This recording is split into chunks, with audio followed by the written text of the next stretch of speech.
Okay, everybody, so I'm looking at St. Patrick's Cathedral on 5th Avenue in Manhattan. It's a beautiful, gigantic, enormous building.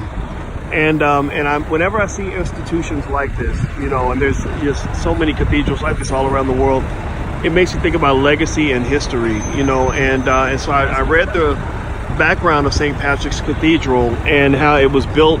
It was dedicated in 1879 and built in 1878.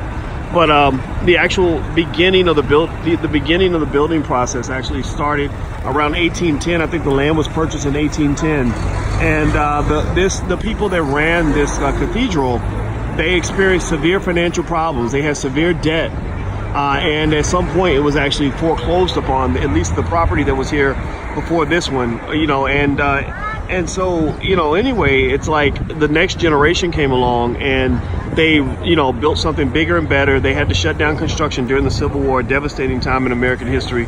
And here it stands, you know, it stands here, you know, 150, 160, 170 years later, however many years it is. And it's just this beautiful multi-billion-dollar monument.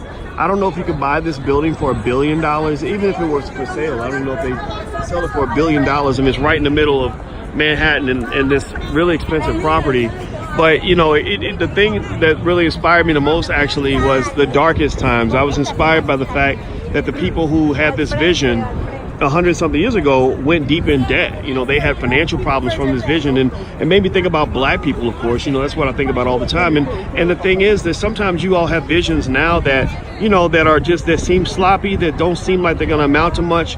You know, you're deep in debt, business ain't running right, ain't making the money that you think you'd like to make, and all of that. But sometimes you just got to hold on for the next generation, you know. So the same way this cathedral was saved by the next generation, you know, because the elders held on to it and held on to their vision, that gave the young people something to build onto. That gave the young people something to add to. That gave the young people something to resurrect. That gave the young people a chance for a comeback, you know. But if they had given up, if they had just given up and said, oh no, it's too hard, you know, we don't got no money, we don't have no wealth, we can't take care of it, look at us, we're sloppy, we're bad business people, we're deep in debt, we might as well give up, then they would have left nothing for the young children. And the thing is that children can't build off of nothing. They can't build with nothing. But if you give them a little something, even if it's just a dream, even if it's just a vision, even if it's just a code of conduct, a set of principles, a sloppy ass, raggedy ass business, a tiny little institution, they can create something great like this, right? So I'm saying to you right now, I'm pointing to this cathedral, not because I care one way or another about, you know, everything going on in the Catholic Church. They are who they are. They're doing their thing.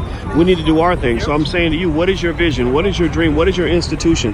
What sloppy little fantasy do you have that you feel isn't going to work because you're deep in debt like they were, or you filed bankruptcy like they did, or you're feeling way behind like they were, you feel lost like they felt? Well, I want you to just understand that when you hold on, when you give something to the next generation, that's how you build. That's how 166 years later, people are looking at a massive monument that you started in your own family, in your own community, in your own ecosystem. So black people have to sort of believe in ourselves. Just stop giving up on yourself just because times are hard now. Just because times are hard now don't mean they're always going to be tough. Just because you ain't got nothing now don't mean you're always going to be broke. Just because you're behind now don't mean you're meant to lose. You're not meant to lose. You're not meant to fail. You're meant to build something great. So that's all I want to share with you guys, and this is what I believe in, and I'm holding back my tears as I even share this with you, because I just believe in us. And I'm just telling you, like, when I see stuff like this, that's what I think about. I think about how those people felt. There was a preacher who ran this cathedral 150 years ago, and he was trying so hard to keep the dream alive when they declared bankruptcy. He didn't want anybody else to own it,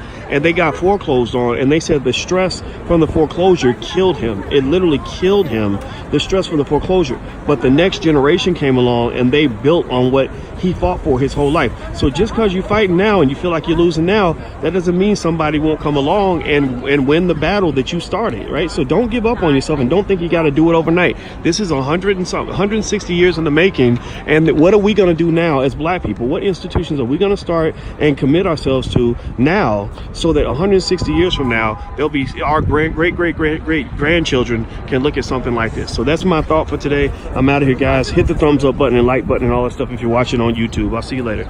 And oh, and if you want financial conversations and all that, go to theblackfinancialchannel.com. I got to make sure I tell you guys that. And also, if you want to know more about my own vision, you can get a free e-copy of my book, It Takes a Village to Raise the Bar. You can go to drboycewatkins.net. That's drboycewatkins.net. The book is totally free, and it helps highlight my vision for the future for the black community. I'll see you soon. Take care. Peace.